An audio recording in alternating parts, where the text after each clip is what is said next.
Hello, everybody there in Jocks, Geeks, and Nerdland. This is Bex with Sack Geeks. I'm also the producer of Jocks, Geeks, and Nerds and the creator of QuaranCon. I just wanted to say hello, and as I introduce my host, Millie Jean Warren. Hey, Millie. Hey. How's it going? Doing good. Super excited for round 2 of QuaranCon. Two. Who do we got today? Super excited. So if you guys were here with us when we had our first QuaranCon, you were here when we were interviewing the youngest Jawa from Star Wars New Hope. That was Tim. Well, now we got his buddy, Andrea. What? There she is. Hi! And look, there's Tim right here. Is he coming? Tim. Always the technical difficulty. There we go. All right, I'm going to hop out. You guys have... Yay! So I know we talked with Tim a lot about his experience on set with being a Jawa, and that got a lot of people really interested. Like, a lot of people had a ton of questions about that.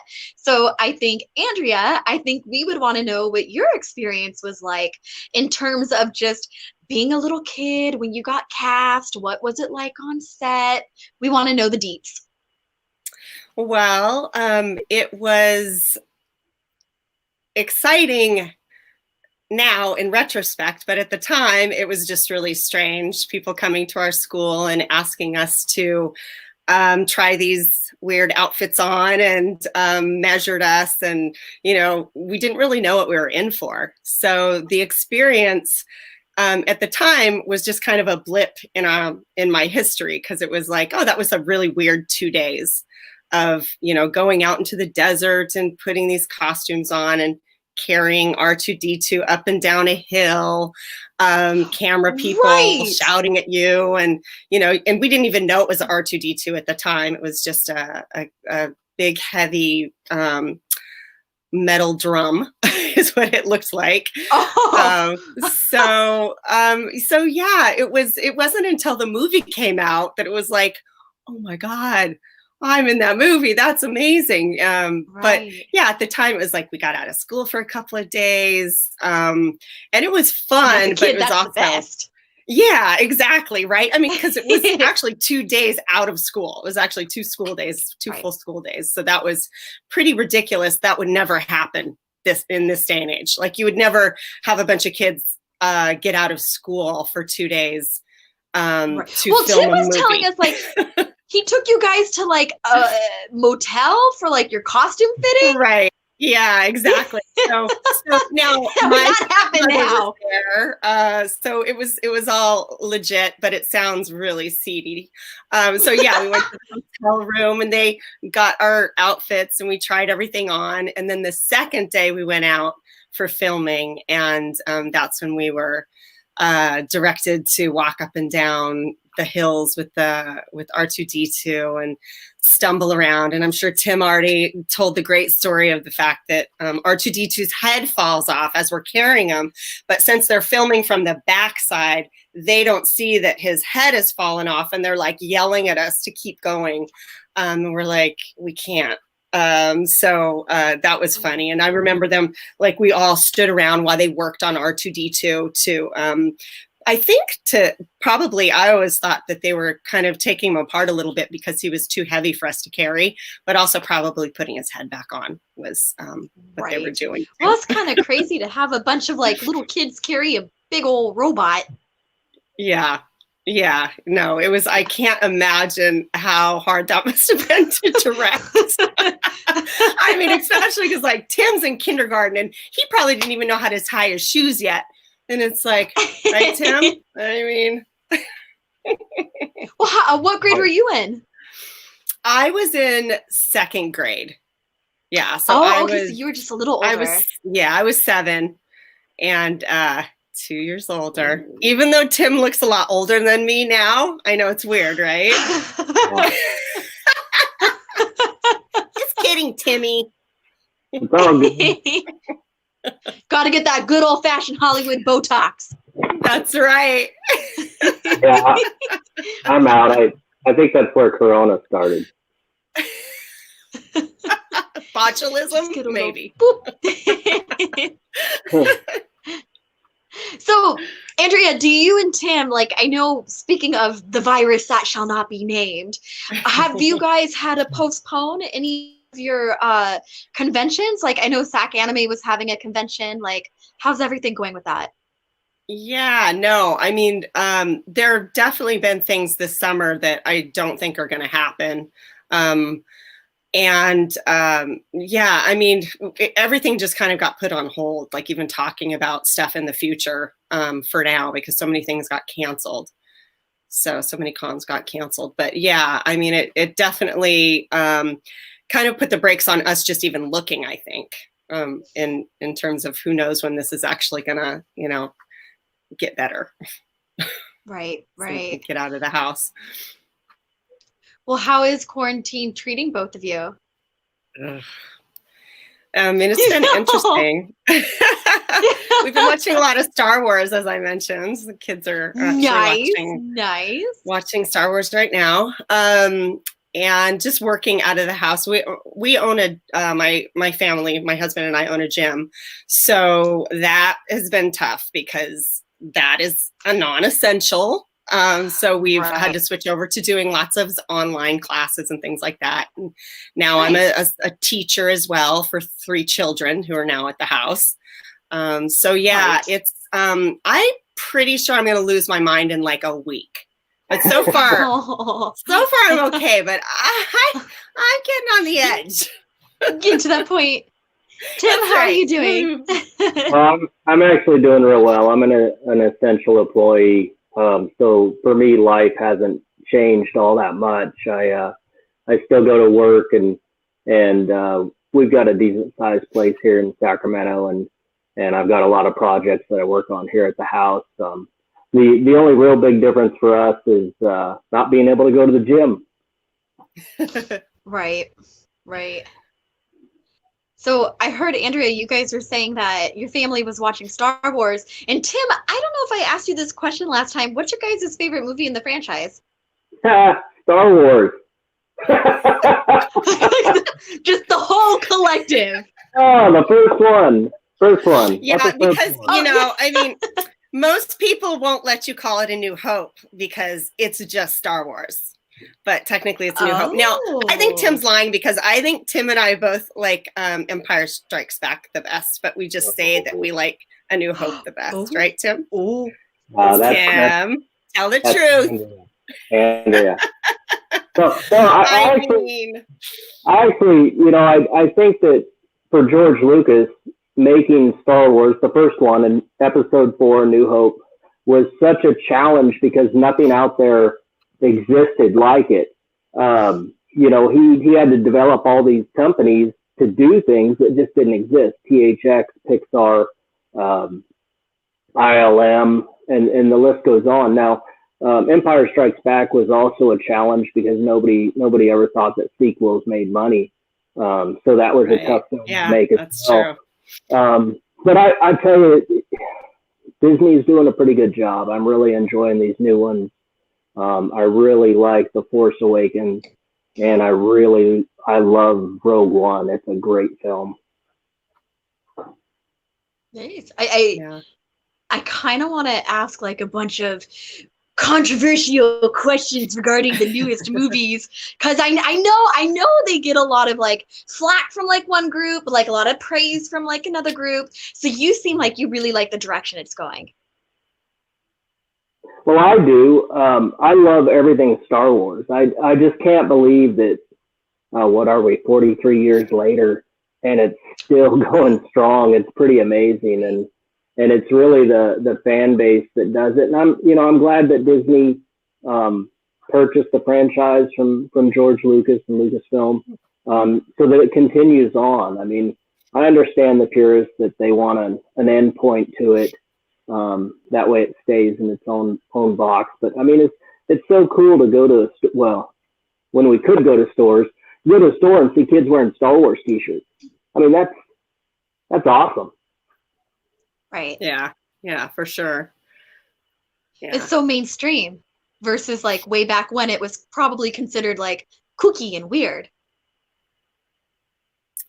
Yeah, I mean, I don't know. It seems like from the beginning, everybody loved Star Wars, like everybody. But there were a lot more people like dressing up, waiting in lines. There was a lot more, kind of specialness to it, I think. So that's why. I mean, I love the first trilogy, and it's hard to say that it's, the Star Wars series. It's kind of like, for me, it was like in chunks of different, it doesn't flow freely through all of them that much. But I mean, I've enjoyed all of them, because I think I get to also see them through my kids' eyes, and that changes everything for you. I think watching them enjoy it so much forces you to love whatever you're seeing. So I think that's why I can truly say that I've enjoyed all of them. I mean, some more than others, but I mean, I'm a Solo fan. Like I will be so upset if they do not make a Solo 2. But how did you feel about him dying? It was painful. Like, yeah. In fact, I can hardly think about it. He is my character. Like, I love him so much. I think that was one of the biggest things for me about being in the movie, as actually thinking like, oh my God, I can't believe he and I occupy the same film. Like, that I was in something that Harrison Ford was in. I mean, I love him so much. Did I mention that I loved him? So yeah. And I think that's probably why I love the Solo story, of course, right? I really want his backstory, and right. So I would love if they would keep going with that storyline as well. Yeah. And it was awful watching him die. But, I did watch a lot of interviews where he was like totally at one with it. So that makes me feel better. He was like, he loved, like, he's like, I don't even care how I die. It's just going to be great. Like, I just love that that's put in. And so I was like, okay, if he's okay with him dying, I guess I'll be okay too. I guess I'll let the character go. And then Tim, any thoughts from you? Oh, it's just from beginning to end, in the films and through the comics. Now the Mandalorian series, Jawas are back. I don't want to spoil. I don't know. Have you seen the new one, Andrea? Yeah, of course. Okay, so I didn't want to spoil anything, but there's Jawas in the end of that one too. There are a lot of people, like, especially across the pond, who have not seen them yet. So no, I know I try to be careful, but yeah. I love Jawas. So, yes. I mean, you ever kind of feel like, hey, I was the first? Oh yeah. Oh yeah. I'm full of myself. Yeah. Full of myself sometimes. It's ridiculous. Now, I wonder, because I know we asked Tim this question last time. Andrea, when you guys like go to these conventions, do you ever dress up as a Jawa? Like, you ever cosplay? No. Or for Halloween? No, which is weird, right? Like, I mean, that's the one I'm like, oh, I can't, because I do. I totally dress up every Halloween. Like, I love Halloween. It's one of my favorite holidays. But Princess Leia, of course, like the year the movie came out, one of the other Jawas, Joe Weber, and I dressed up. He was Luke Skywalker and I was Princess Leia, and we went trick-or-treating together, and I was only 8 at the time, so we were like, trick-or-treating, and somebody was like, oh my gosh, can we get your guys' autograph on one of the houses that we knocked on? And I was like, oh my God, I mean, yeah, but so I wasn't actually Princess Leia. I just played, I played it, and I was like explaining it to this person, like that they actually, it was an adult. So they were kind enough to be like, oh, really? You were? So that was great. But that was my first autograph I ever signed, was a paper bag. Oh. Probably in Crown or something like that. I wonder if it looks the same. I wonder if the autograph looks the same. Oh, I probably got thrown away. Maybe not. Do your kids ever get, for both of you, do your kids ever get like really excited and like brag about you too? Oh yeah. I mean, luckily my kids are a little bit older now, but every time they hit kindergarten, each child, I had to go through the same thing. Like they would tell all their friends. And I always knew when the story got out because I would come to the yard at school to pick them up and I would get mobbed by children and just like asked all of these crazy questions. It was so great. But I was finally like, hey guys, like maybe we could like stop writing stories. Like every time they have to do a story piece, it's always about how their mom was a Jawa. So, which is very sweet, but like the weird part was like a lot of adults apparently don't have the same love as all children. And so parents would be like, so my kid says you're like a Jawa or an Ewok or I don't know, like something from a movie. I was like, I can't. Of course, parents are always like that. Just get away from me. Yeah. So yeah, I definitely have had fun with that for sure. How cool. Cool. And Tim? Well, it's kind of funny. My kids are a little bit older, and they grew up sort of in the Star Wars dead zone between episode 6 and then the episode 1 that came out later. And so it wasn't ever a cool thing in school. So that's kind of where it started for me is I stopped telling the story. Because my kids didn't care. I made them watch the films, but it wasn't cool for Star Wars. And then they got older, but now they tell people now, and it's kind of funny. It's more on the fly than bragging about Dad. Right. Like a weird trivia. Right. Weird trivia about my dad. Right. I don't know. I mean, I feel like you guys should be on Dancing with the Stars or something. I mean, I agree. I totally agree with you. I mean, you originated the role. I mean, that's a big deal. Yeah, I know who I'm calling next. Yeah, that's right. I say, get your manager to do that. That's right. Millie, would you like to be my manager? Oh, girl, I got you. Yeah. Steve, if you're watching, we got a new manager.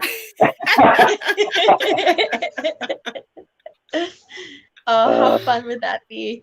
Do you ever do like any local, like, I mean, I know you go to like the conventions and stuff, but like, have you ever done like panels or like little fun celebrity stuff? Yeah, I mean, Tim and I did a panel the last con we did, which I really enjoyed. I wasn't sure if I was going to, but it was really fun, right? And we were in a panel with other Jawas, but also people who were behind the scenes doing the modeling. And I think those behind the scenes stories are the most interesting out of everything. Like just to listen to like all the trials and tribulations that those guys went through, because it was like, they did not have a lot of money, and what you saw was just incredible. So all the things that they had to go through to get to that point, to have those models made, and it was just really incredible, interesting stories. But that was our first panel, so we just did that in December. So hoping to do more. Oh, recent. Where was that? That was in LA. Yeah, we at the what was that one called, Tim? Empire Con, yeah. Thank you. Tim's my memory for everything. How cool. Yeah, you got to do it backwards. I'm backwards. That guy. Yeah. Andrea just had a really cool article in the San Francisco Chronicle. That was a good one. Oh, thank you. Oh, that was. Yeah. That was really cool. Just about the whole story of being a Jawa, and kind of came full circle to, the last installation of The Rise of Skywalker. But yeah, it was really special to me to have that be in that the date book on Sunday SF Chronicle. It was awesome. How cool. So when you see this stuff and when you see like the new kind of reboot and everything with like how they're bringing Jawas back, does it ever just make you feel like really nostalgic and bring you back? Yeah, I mean, for me, it just makes me really happy. Yeah, I mean, I love like the Mandalorian. That was just like, oh, that was so cool. Yeah, we had so much fun watching that. And just to watch the Jawas come back again, man, we're back. That's right. That's right. Great. Tim, how did it make you feel when you saw the new movie? Yeah, it was amazing. It was pretty cool. I got invited by Hardly Heroes to go to their premiere night. So I felt pretty special as being a guest there, and I got to do a little talk before the film, and then just watching that was a great film. And then Jawas at the end, that was just spectacular. I was like, oh my gosh, we're coming back strong. Not only are we kicking butt in Mandalorian on the Mandalorian, but we're in the new films, and it's just great that these new producers are celebrating these creatures and not just out there to create new ones. They're embracing the original, and that's just fantastic. I keep waiting for my phone to ring for a cameo, but hasn't happened. Well, I'm Andrea's manager. I could be yours too. I could do something else. I mean, come on, we're off world now. Maybe we grow a little more. Why don't we just get the whole OG job team? I'll be everyone's manager. That's right. That's right. Perfect. Now, I know earlier, just to kind of bring it back, going on to the whole topic of nostalgia, we were talking about R2-D2 and his head falling off. Is there any other behind the scenes like craziness that has happened that you remember or anything? I mean, other than just, go ahead, Tim. One of the things that I just learned at EmpireCon, and we were talking about, I don't remember which special effects person we were talking to, but we were talking about our scene and how we carried R2-D2 up the hill. And I remember like a flatbed trailer there or some sort of stair work or something was there, but of course the sand crawler wasn't. And then to see that in the film that this sand crawler was there, and it's like, oh my gosh, it was just listening to me. And they told me that was actually painted on glass, and it was directly in front of the camera. And so it was actually there in Death Valley, but it was actually part of the camera assembly. So that was kind of interesting to me. That was a neat fact. Cool. Yeah. I mean, I think that like a lot of little things come out later that you get to kind of look back on in what was interesting about it, right? Like just being in the moment, it was just kind of like this strange time where we got to do this sort of fun dress up for the day. But when you look back on, all the interesting facts about, why they were there. I mean, that's always a really good one that not a lot of people know, that that they had apparently overexposed film, and there were a bunch of scenes that were overexposed and they had to refilm. And so they had to come to the closest place that looked like the desert that they were originally in, which was Death Valley. And so they came to Death Valley for 2 weeks. And that was one of the scenes that they needed, was the Jawas carrying R2-D2 to the sandcrawler. And I think that there were also other scenes that they did in a canyon with like Jawas peeking out in certain places. But that one is kind of up in the air. Like, I don't really know how that, I don't recall like who did what in those scenes.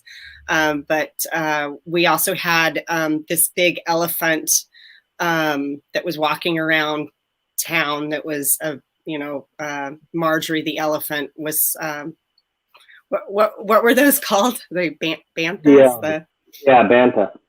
Yeah, so she was all dolled up and walking around Death Valley, doing some scenes, and C-3PO was there as well, and there are some pictures of him.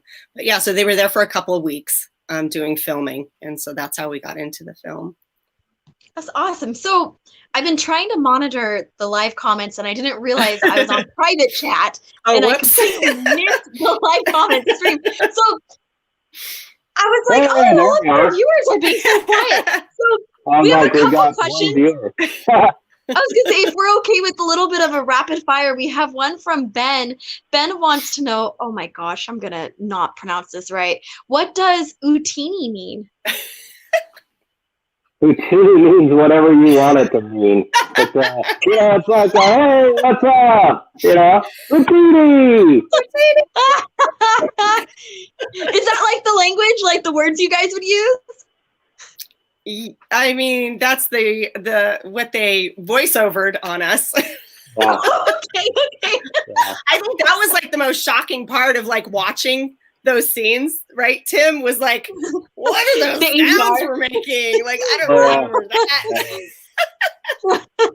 No, like I had no concept of how a film was made. Right. And I mean, you're just out there and there's no noise, other than us just kicking rocks to the desert and dropping Kicking on the ground and people screaming, and it just didn't make any sense to me. And then to see it, you're like, whoa, oh my God. Yeah. How is that even the same thing? It just, I mean, at 5 years old, I had no idea.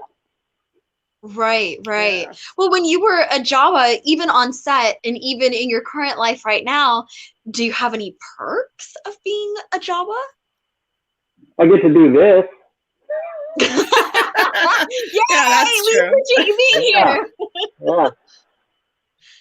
Yeah, I mean, all through my life, there's been a little bit of a perk from being a Jawa or having this story. I mean, in college, it got a lot of play. Do I have to explain that, or? I'll explain my side of it. Like, I walk up to a girl in a bar and say, hey, I was in Star Wars. And it's like, yeah, whatever. And she's gone. So I'm sure it didn't work exactly the same way with Andrea. I think she had a little bit better reaction. The second that a guy would say that they love Star Wars, it was like, oh, really? I have a little story for you. Let me just tell you about what happened. You're like, I Yeah, can make it as people love hot that for you as story. it was in that desert. Yeah, then I would be introduced at parties as the Jawa for a little while. It's like, okay, sure. Fine. I can own works. Yeah. So it looks like Hardly Heroes. Okay, yeah. So I remember last time we were talking about Tim being an honorary member of the 501st. And what about you, Andrea? Any? I haven't had any offers for that yet. Oh, okay. Well, let this go out into the universe to make it happen. That's right. Hello. I've heard rumors they're working on it. So, okay, fine. They know where to find me. Yeah, they do. They're just afraid to come talk to you. Oh, that's probably true. Yeah. I'm approachable.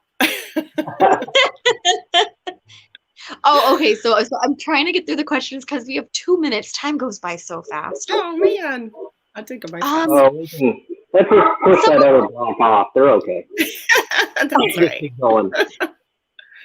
I know last time we saw a really cool behind the scenes picture of Tim in his costume, but Ben wants to know what other memorabilia do you both have of either yourselves on set or just regular Star Wars memorabilia?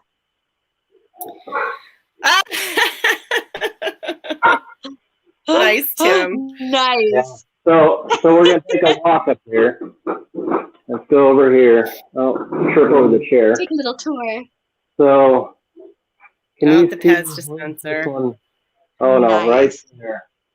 Oh, that's nice. That is an action figure that somebody made. That's so sweet. Yeah, somebody from the UK made those. Those were really nice. And then I've got my Lego set there so I've got all 8 Jawas on it and R2-D2. So that's pretty cool. And then a little. Did you make that? The wooden one? He did. Yeah, He this did. one That's I really did. cool. Yeah. That's really cool. That's some of Yeah, my. I have a lot of figurines, and I have this huge cutout that is in the living room by the fireplace right now. And so, but I was saying, like, I hardly have that much stuff. And I loved the last con that we went to. People gave us like these really cool patches, Jawa patches. Somebody, this really great artist had done a design for The Mandalorian. Do you have that, Tim? And he signed it and put our names on it. It was really cool. So I just love getting stuff like that. Pins I've been getting. So yeah. Matt did that. Somewhere on there. Oh, there's a Jawa. There's a Jawa. Yeah, there he is. The bottom. Yes. Yeah. Yeah, that's pretty cool. That's That is a really cool. Yeah, that was. Yeah, that was really cool. Oh, I'm just looking at trying all these. so hard to keep track of time. Yeah, because Oh, I know that's I'm so done. done. Sorry, guys. We gotta move on. Thank you so much. Oh, I thank know. you. Thanks, Yeah. Millie. Oh, Next time. Yes. Yeah, next Next time. time. Here, let's do. We got the Sacramento Well, I Film mean, we Project have up. quarantine until so- May 1st, so maybe a QuaranCon. Good point. That's Yeah. right. Well, we'll talk to you next time. I want to wave goodbye, though. See you guys Thank you later. for joining us. Thank you. Bye. Thanks, Millie.